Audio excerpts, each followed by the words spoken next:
اعوذ باللہ من الشیطان الرجیم بسم اللہ الرحمن الرحیم اللہم صلی علی محمد وعلی آل محمد۔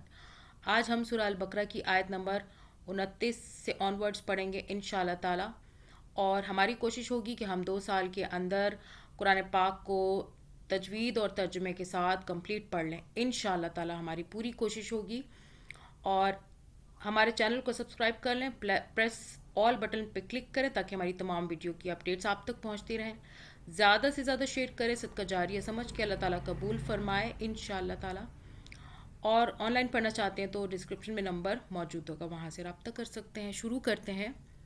بسم اللہ الرحمن الرحیم۔ هو الذی وی کو دیکھیں کھینچ کے ہم پڑھ رہے ہیں، وی ایسے نہیں پڑھ رہے ہیں، ہم وی پڑھ رہے ہیں کیونکہ آگے یا آ رہا ہے۔ یا اور واو ساکن کو یاد رکھیں، یہ جو اوپر جزم کا نشان ہے یہ ساکن کا ہوتا ہے۔ یا سے پہلے زیر آ رہا ہے تو ہم یہاں پہ مدہ ہو رہا ہے، یعنی کہ ہم ایک الف کے برابر کھینچ رہے ہیں۔ هو الذی خلق، خا کو موٹا پڑھیں، قاف کو بھی موٹا پڑھیں۔ خلق لکم ما، خلق لکم ما، خلق لکم ما۔ میم مشدد ہے، میم پہ ہم غنہ کریں گے، یعنی کہ اس کے اوپر دیکھیں تشدید ہے، تو میم اور نون پہ تشدید ہوگی تو دونوں پہ 2 سیکنڈ کا غنہ کیا جاتا ہے۔ میم پہ ایسے کریں گے کہ میم کو ہم ہونٹوں سے دبا لیں گے 2 سیکنڈ کے لیے۔ کیسے؟ لکم مم، ٹھیک ہے، لکم ما فی الارض، فی الارض جمیعا، فی الارض جمیعا۔ جو اوپر 2 زبر آیا تو ہم یہاں پہ جب رکے ہیں تو یہاں پہ ہم 2 زبر کو 1 زبر کے برابر پڑھیں گے، یعنی کہ رکنے کی صورت پر۔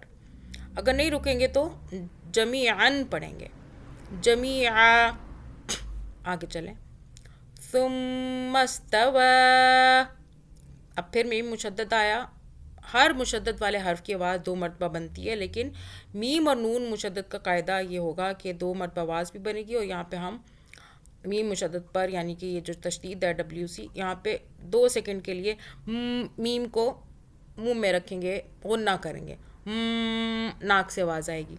سا کو سافٹ پڑھیں، زبان کو باہر کیجئے، پھر سا کو ادا کیجئے سافٹ۔ سین کی آواز میں، سیٹی کی آواز میں سا کو نہیں پڑھنا۔ ثم استوى، ثم استوى إلى السماء، ماں کو ہم نے 6 الف کے برابر کھینچا، اوپر بڑی مدہ ہے۔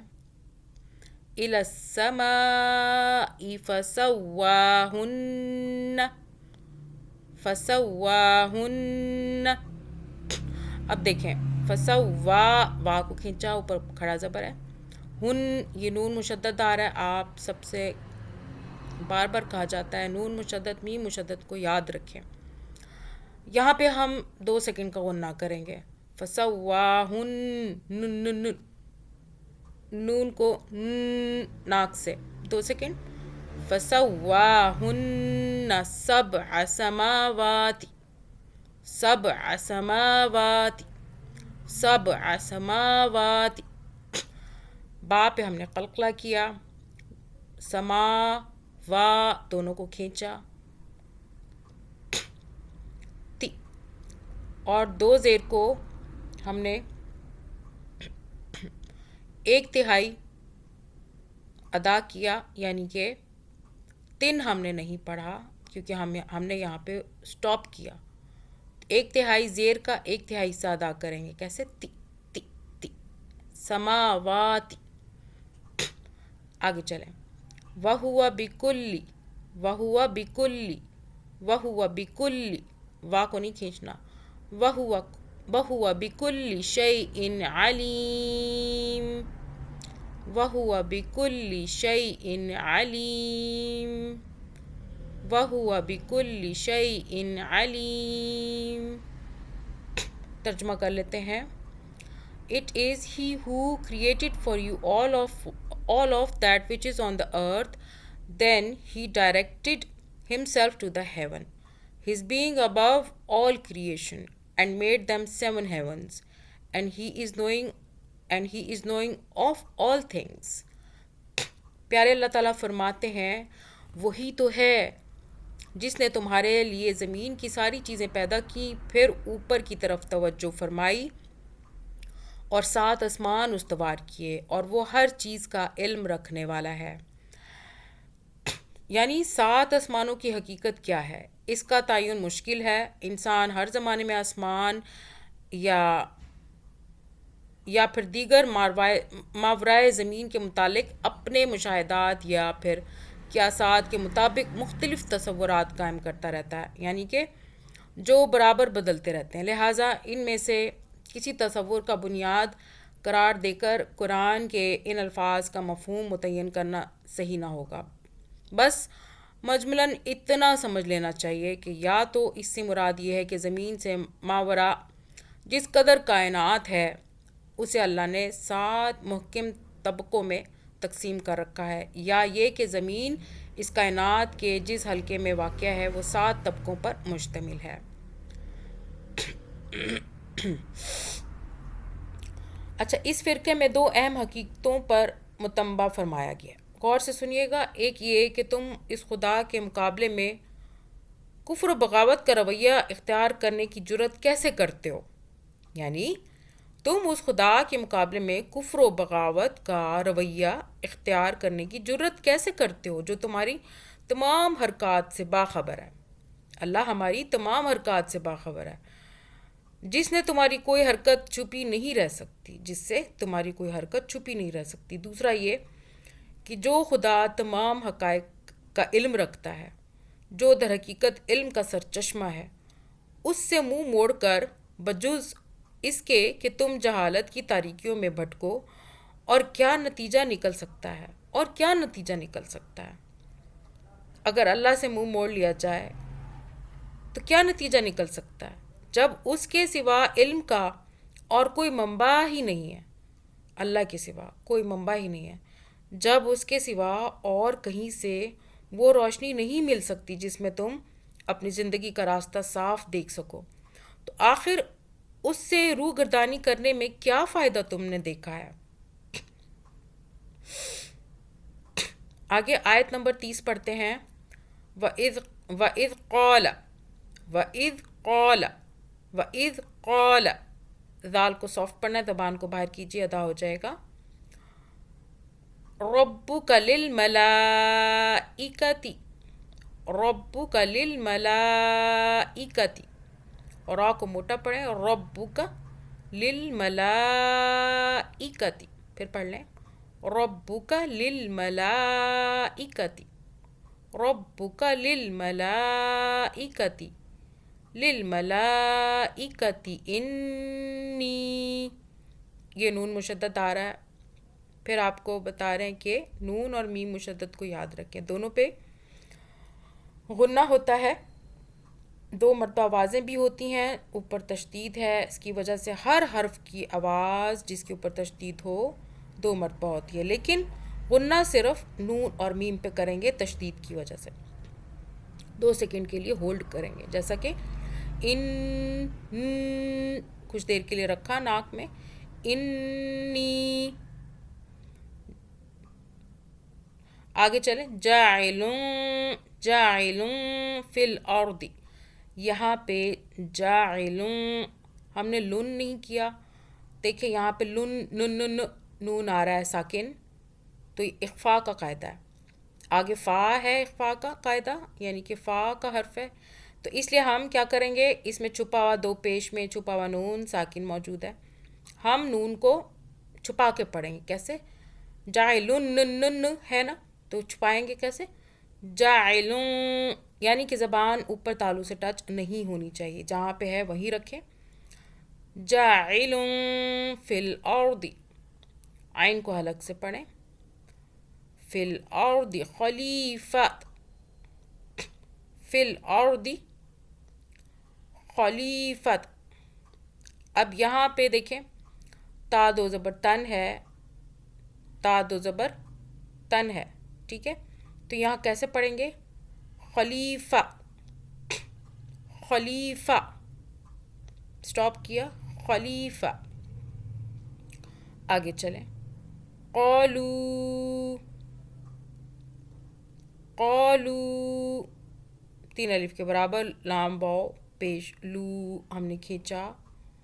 اتجعل، اتج جیم پہ قلقلہ کیا، اتجعل، اتجعل فیہا، فی یا ساکن کو یاد رکھیں، اس سے پہلے زیر آ رہا ہے یا سے، تو یہ کیا ہو رہا ہے؟ مدہ، مدہ کا مطلب کھینچنا.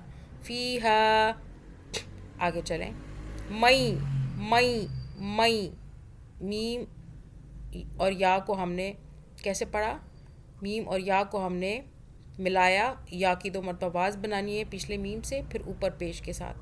مئی یفسد، مئی یفسد فیہا، مئی یفسد فیہا، مئی یفسد فیہا. آگے چلیں. وَيَسْفِكُ الدِّمَاءَ، ٹھیک ہے. وَيَسْفِكُ الدِّمَاءَ. آگے چلیں. وَنَحْنُ، وَنَحْنُ نُسَبِّحُ، وَنَحْنُ نُسَبِّحُ بِحَمْدِكَ. پھر پڑھیں. وَنَحْنُ نُسَبِّحُ بِحَمْدِكَ. آگے چلیں. وَنُقَدِّسُ، وَنُقَدِّسُ لَكَ، وَنُقَدِّسُ لَكَ، وَنُقَدِّسُ لَكَ. آگے چلیں. قَالَ إِنِّي، نی کو ذرا کھینچا، ایک تو یا بھی ہے، یا ساکن اوپر، چھوٹی مدہ بھی ہے 3 الف کے برابر، کھینچا نیچے کی طرف. انی اعلم، اعلم عین کو الگ سے، اعلم ما لا، اعلم ما لا، ما کو بھی کھینچا 1 الف کے برابر، لا کو بھی 1 الف کے برابر کھینچا. اعلم ما لا تعلمون. یہ قاعدہ آپ کو بار بار بتایا کہ نون کو ہم نے جب ساکن کیا آخر میں، اس سے پہلے واو مدہ کا حرف آ رہا ہے نا، کیونکہ واو ساکن ہے اوپر اور اس سے پہلے پیش آ رہا ہے، تو ہم کیا کریں گے؟ میم واو پیش منہ ہوتا ہے تو کھینچیں گے 2 الف 4 الف 6 الف کے برابر کھینچ لیں گے، جس 2 4 یا 6 جتنا دل چاہے کھینچ لیں. تعلمون.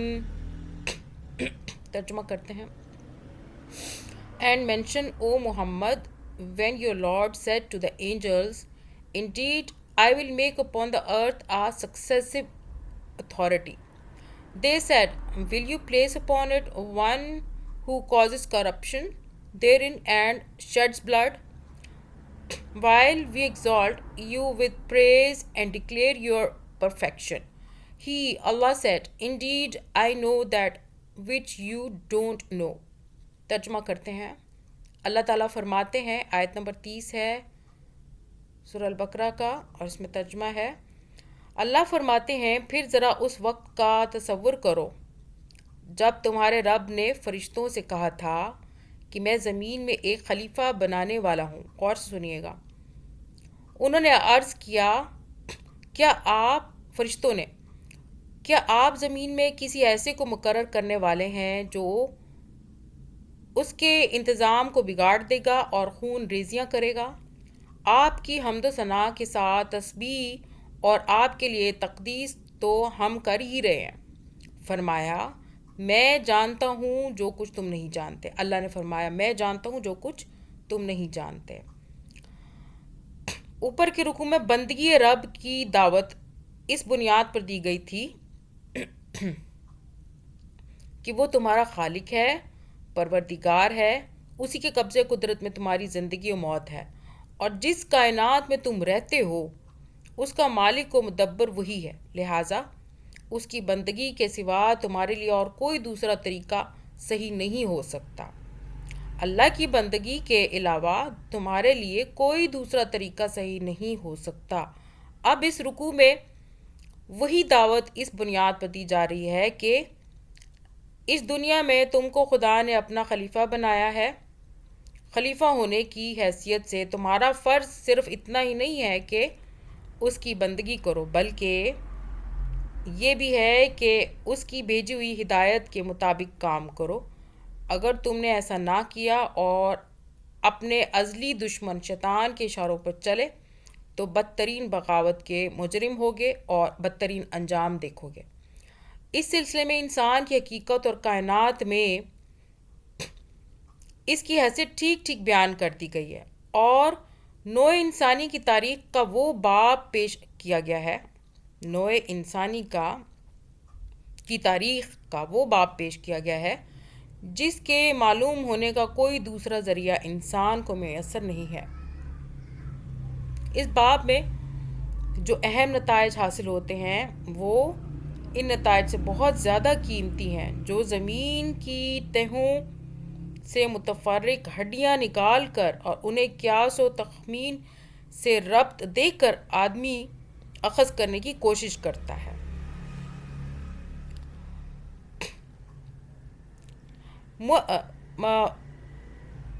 ملک کے اصل معنی عربی میں پیامبر کے ہیں۔ اسی کا لفظی ترجمہ فرستادہ یا فرشتہ ہے۔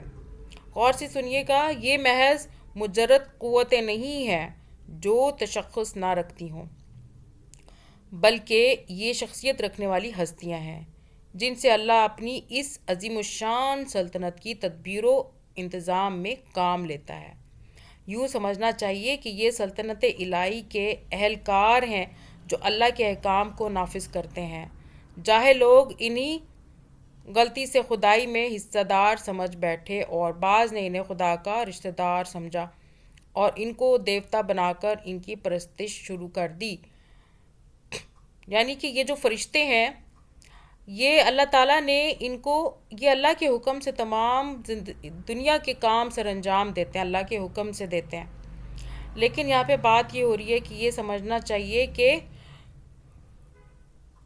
یہ اللہ کے احکام کو نافذ کرتے ہیں، اور یہ جاہل لوگ انہیں غلطی سے خدائی میں حصے دار سمجھ بیٹھتے ہیں، اور بعض نے انہیں خدا کا رشتہ دار سمجھا اور ان کو دیوتا بنا کر ان کی پرستش شروع کر دی۔ نعوذ باللہ۔ فرشتوں کی بات ہو رہی ہے۔ آگے چلتے ہیں۔ خلیفہ وہ جو کسی کے ملک میں اس کے تفویض کردہ اختیارات اس کے نائب کی حیثیت سے استعمال کرے۔ خلیفہ مالک نہیں ہوتا۔ ابھی غور سے سنیے گا، خلیفہ مالک نہیں ہوتا بلکہ اصل مالک کا نائب ہوتا ہے۔ اس کے اختیارات ذاتی نہیں ہوتے بلکہ مالک کے عطا کردہ ہوتے ہیں۔ وہ اپنے منشا کے مطابق کام کرنے کا حق نہیں رکھتا بلکہ اس کا کام مالک کے منشا کو پورا کرنا ہوتا ہے۔ اگر وہ خود اپنے آپ کو مالک سمجھ بیٹھے اور تفویض کردہ اختیارات کو من مانے طریقے سے استعمال کرنے لگے، یا اصل مالک کے سوا کسی اور کو مالک تسلیم کر کے اس کے منشا کی پیروی اور اس کے احکام کی تعمیل کرنے لگے، تو یہ سب غداری اور بغاوت کے افعال ہوں گے۔ یعنی کہ اگر انسان اللہ کے بتائے ہوئے راستوں پر نہ چلے اور اپنی مرضی کرے، اپنی مرضی کی زندگی گزارے، تو اس کا مطلب یہ کہ وہ غداری اور بغاوت کے افعال ہوں گے اگر وہ ایسا کرے گا۔ جو اللہ نے کہا کہ اللہ ہی کی عبادت ہے، اللہ ہی با اختیار ہے، وہی کل کائنات کا رب ہے، اللہ ہی کی عبادت کرنی ہے، اللہ ہی سے مانگنا ہے، اللہ ہی کی اطاعت کرنی ہے۔ اگر اس سے ہٹ کے انسان اگر اپنی مرضی کے کام کرے گا تو وہ غداری اور بغاوت کے افعال ہوں گے۔ یہ فرشتوں کا اعتراض نہ تھا کہ بلکہ استفہام تھا۔ ذرا غور سے سنیے گا، جو فرشتوں نے کہا اللہ تعالیٰ سے، فرشتوں کی کیا مجال کہ خدا کی کسی تجویز پر اعتراض کریں۔ وہ خلیفہ کے لفظ سے یہ تو سمجھ گئے تھے کہ اس زیر تجویز مخلوق کو، یعنی کہ انسانوں کو جو اللہ نے تخلیق کرنی تھی، زیر تجویز مخلوق کو زمین میں کچھ اختیارات سپرد کیے جانے والے ہیں، مگر یہ بات ان کی سمجھ میں نہیں آتی تھی کہ سلطنت کائنات کہ اس نظام میں کسی با اختیار مخلوق کی گنجائش کیسے ہو سکتی ہے۔ فرشتوں نے ایسا سوچا، اور اگر کسی کی طرف کچھ ذرا سے بھی اختیارات منتقل کر دیے جائیں تو سلطنت کے جس حصے میں بھی ایسا کیا جائے گا وہاں کا انتظام خرابی سے کیسے بچ جائے گا۔ اسی بات کو وہ سمجھنا چاہتے تھے، فرشتے سمجھنا چاہتے تھے۔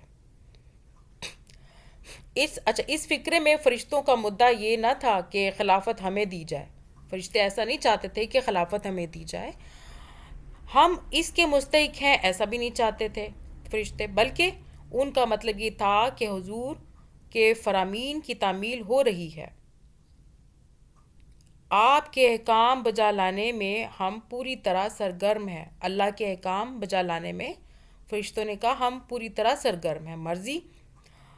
مرضی مبارک کے مطابق سارا جہان پاک صاف رکھا جاتا ہے، فرشتوں نے کہا، اور اس کے ساتھ آپ کی حمد و ثنا، اللہ کی حمد و ثنا اور آپ کی تسبیح و تقدیس بھی ہم خدام ادب کر رہے ہیں۔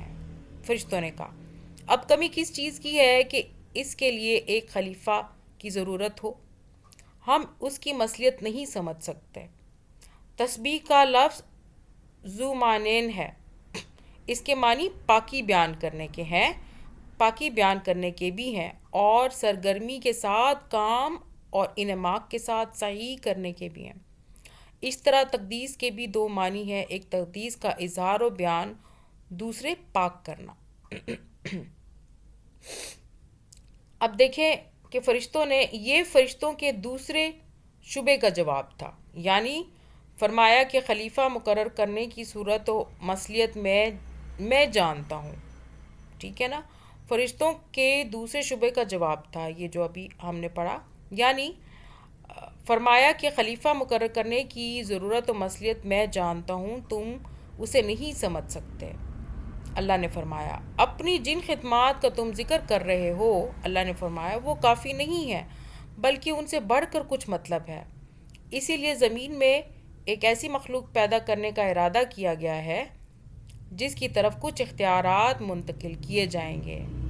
اللہ تعالیٰ نے فرمایا یہ جو انسان ہے ہمارے بارے میں بات ہو رہی ہے، اللہ تعالیٰ فرما رہے ہیں کہ انسانوں کو پیدا کیا جائے گا اور کچھ اختیارات ان میں منتقل کیے جائیں گے۔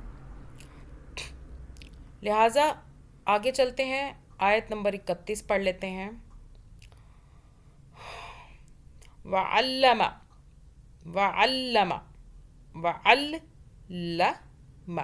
وَعَلَّمَ عین کو حلق سے ادا کریں، آدم الاسماء کلھا، اب اس کو بار بار پڑھیے گا، وعلم، ماں کو نہیں کھینچنا، وعلم آدم الاسماء کلھا، پھر سے پڑھ لیتے ہیں، آدم الاسماء کلھا، پھر پڑھ لیجئے، آدم الاسماء کلھا، آگے چلیں، ثم، میم مشدد آ گیا، غنہ کیا، 2 سیکنڈ کا، میم کو ہونٹوں میں دبایا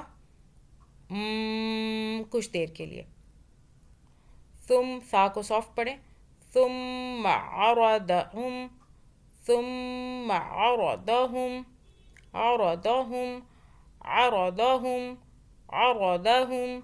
عرضهم على الملائکة،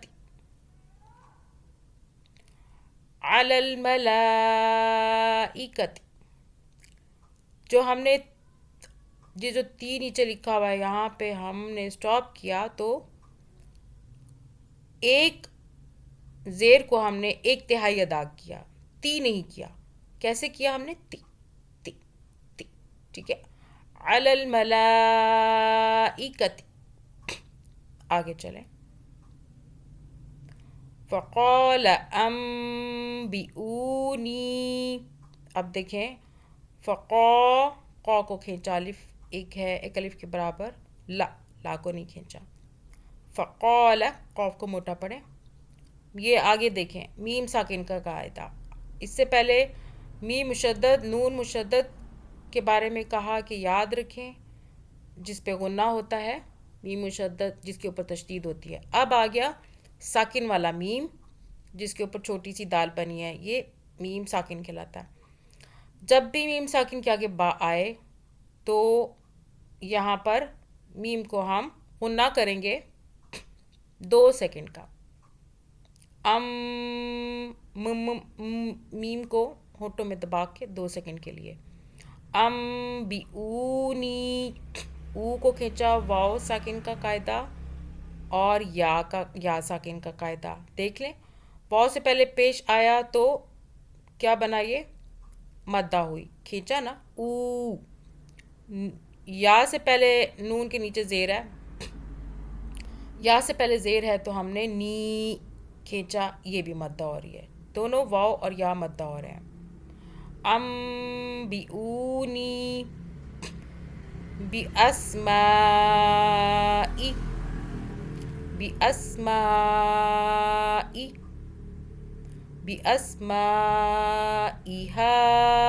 هَؤُلَاءِ بِأَسْمَاءِ.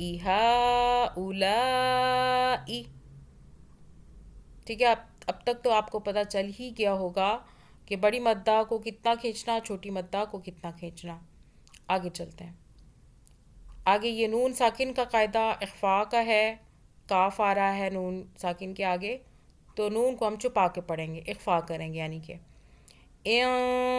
کنتم، اس سے آگے کنتم، یہ نون ساکن بھی اخفاء کا قاعدہ، اگلا بھی اخفاء کا قاعدہ. چھپا کے پڑھیں گے دونوں نون ساکن کو. ان کنتم صادقین، ان کنتم صادقین. ترجمہ کر لیتے ہیں. And he taught Adam the names, all of them. Then he showed them to the angels and said, Inform me of the names of these if you are truthful. اللہ تعالیٰ نے فرمایا، اس کے بعد اللہ نے آدم کو ساری چیزوں کے نام سکھائے. جب اللہ تعالیٰ نے آدم کو بنایا، حضرت آدم علیہ السلام کو پیدا کیا، آدم کو، اس کے بعد اللہ نے آدم کو ساری چیزوں کے نام سکھائے. پھر انہیں فرشتوں کے سامنے پیش کیا اور فرمایا، اگر تمہارا خیال صحیح ہے کہ کسی خلیفہ کے تقرر سے انتظام بگڑ جائے گا تو ذرا ان چیزوں کے نام بتاؤ. اللہ تعالیٰ نے فرشتوں سے فرمایا، انسان کے علم کی صورت دراصل یہی ہے کہ وہ ناموں کے ذریعے سے اشیاء کے علم کو اپنے ذہن کی گرفت میں لاتا ہے. اب ہم جو بولتے ہیں، جو ہماری زبان ہے، ہم چیزوں کو ناموں سے یاد رکھتے ہیں نا. یہ جو ہماری زبان ہے، جو لینگویجز ہیں، اتنی ساری زبانیں ہیں، وہ کیا ہے؟ تمام ہمیں یاد ہیں. انسان کے علم کی صورت دراصل یہی ہے کہ وہ ناموں کے ذریعے سے اشیاء کے علم کو اپنے ذہن کی گرفت میں لاتا ہے. لہٰذا انسان کی تمام معلومات دراصل اسماء اشیاء پر مشتمل ہے. ہر چیز کا نام، چیزوں کے نام اسے یاد ہوتے ہیں، اس پر مشتمل ہے. آدم کو سارے نام سکھانا گویا ان کو تمام اشیاء کا علم دینا تھا. ٹھیک ہے، تو اللہ تعالیٰ نے حضرت آدم علیہ السلام کو تمام چیزوں کے نام سکھائے. آگے چلتے ہیں.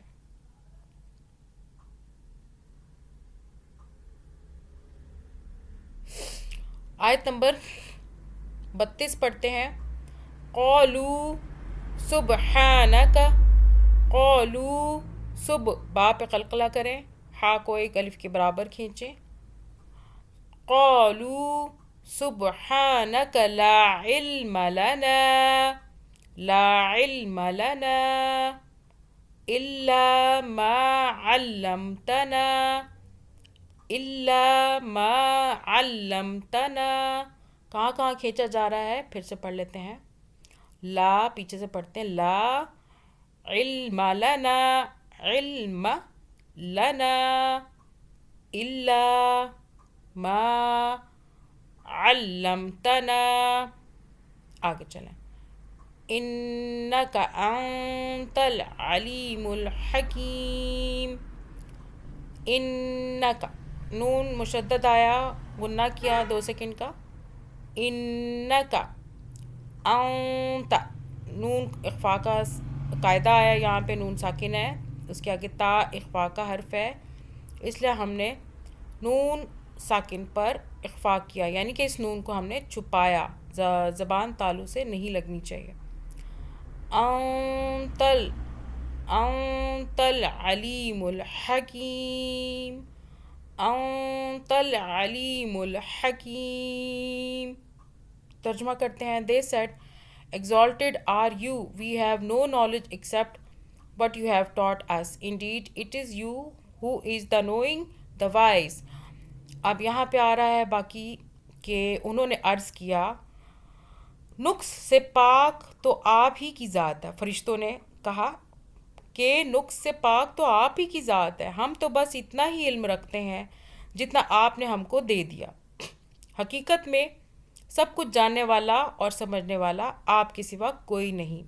فرشتوں نے اللہ تعالیٰ سے فرمایا. ایسا معلوم ہوتا ہے کہ ہر فرشتے اور فرشتوں کے ہر صنف کا علم صرف اسی شعبے تک محدود ہے جس سے اس کا تعلق ہے. مثلا جیسے کہ اب دیکھیں یہاں پہ آپ کو پچھلا جتنا بھی ہم نے ترجمہ پڑھا ہے اس کی اب سمجھ میں آ جائے گی اچھے طریقے سے. مثلا کیا ہے کہ ہر چیز کے پاس اتنا ہی علم دیا گیا ہے, ایک محدود علم ہے. مثلا ہوا کے انتظام سے جو فرشتے متعلق ہیں وہ ہوا کے متعلق سب کچھ جانتے ہیں. مطلب جو فرشتے ہوا کے متعلق ہیں, ہوا کے بارے میں جو ہوا سے ڈیل کرتے ہیں, ہوا کے نظام کو سنبھالیں, وہ صرف ہوا کے متعلق جانتے ہیں مگر پانی کے متعلق کچھ نہیں جانتے. اسی طرح یہی حال دوسرے شعبوں کے فرشتوں کا ہے. انسان کو ان کے برعکس جامع علم دیا گیا ہے. ٹھیک ہے نا, انسان کو بہت علم دیا گیا ہے, ایک ایک شعبے کے متعلق, چاہے وہ اس شعبے کے فرشتوں سے کم جانتا ہو, مگر مجموعی حیثیت سے جو جامعیت انسان کے علم کو بخشی گئی ہے وہ فرشتوں کو میسر نہیں ہے. یہ آپ کو انشاءاللہ امید ہے آج کا جو ہم نے سورہ البقرہ کی آیات پڑھی ہیں بہت اچھے سے سمجھ آ گیا ہوگا انشاءاللہ تعالی. اور اللہ تعالیٰ نے اشرف المخلوقات بنایا ہے انسانوں کو,